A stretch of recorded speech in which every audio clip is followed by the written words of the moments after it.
2, 3.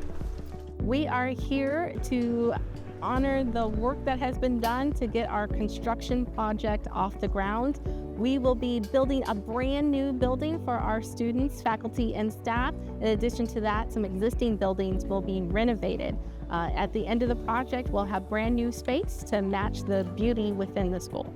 It is really important in a school district like Manatee, where there's a ton of growth, that not only do we build new schools to accommodate all of the families coming into the area, but that we also honor the commitment made by prior boards and prior superintendents when these facilities were built to always give kids a world-class education. And that's true for both instruction in the classroom, but it's also about making the facility a welcome place that's conducive to learning. We are most excited about the updated spacing. A lot of our students are in rooms that are a little bit outdated, so with this project they'll have more freedom to move about in their classrooms. They'll have the upgraded technology that'll match with some of the learning expectations that we have.